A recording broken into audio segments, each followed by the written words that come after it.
Türkmenabatda Lewap vilayatynyň Köpürli hastaxanasynyň baş lukmany öz janyny kast etmekden syňyndan soňra häzir kesilhanada agyr ýagdaýda bolmagynda galýar.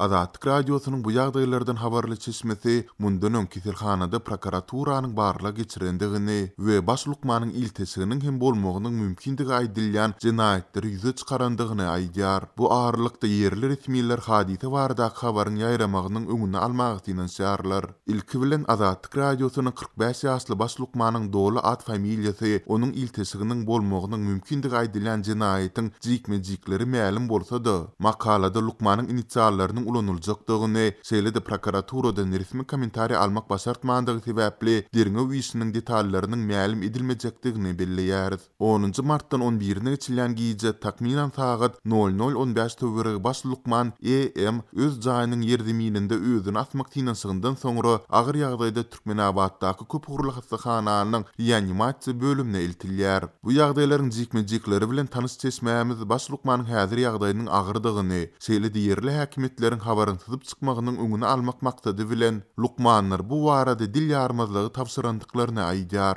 Anonimlik şertinde habarçymyz bilen gurumdaş bolan lukmanlaryň biri EM-iň 2018-nji ýylda Köpürli hastaxana açylanda oňa baş lukman hökmünde bellenendigini, ýokary wezipeli emeldarlaryň biriniň oňa arka çykandygyny, şeýle-de onuň Türkmenabatdaky iň gurply adamlaryň biri hasaplanýandygyny aýtdy. Baş lukman EM Saýed etrafynda doguldy. Köpürli hastaxana baş lukman hökmünde bellenmesinden ozal şäheriň anyklaýyş hastaxanasynda baş lukmanyň orunbasary bolup isläpdi diýip atlandyrylmasylygyny soran lukmanlaryň biri 11-nji martda habarçymyza gurrun berdi. Azatlyň Lewap vilayatynyň saglyk saklaýyş pudugundaky çeşmesi baş lukmanyň janyny kast etmek tinansygynyň öňýany Türkmenabatdaky Köpürli hastaxanada prokuratura tarapyndan barlyk geçirilendigini, netijede şol sanda baş lukman EM-iň hem iltesiginiň bolmagynyň mümkindigi aýdylýan uly meçberdaky pullaryň kanun ele geçirilmegi bilen bagly jinaýatlaryň üstüniň açylandygyny gurrun berdi. Azatlygy bu işiň jikme-jikleri ma'lum bolsa-da, Lewap vilayat prokuraturasynda nähildir bir kommentariýa almak başartmady. Vilayatyň saglyk saklaýyş idaralarynyň şol sanda Köpürli hastaxananyň wekilleri hem baş lukmanyň özüni helaklemek tinansygyny ne tasdikladylar, ne de inkar etdiler. Azatlyk radiosy bu ýagdaýlaryň özgörmegini ýakyndan izarlamagy dowam etdirer. Ýatlatdyk Azatlyň ozalda habar berişi ýaly geçen ýylyň aýagyndan bäri ýurduň durly künjeklerindäki idara kärhanalarynda we önümçilik zawodlarynda derňe işleri alnyp barylýar.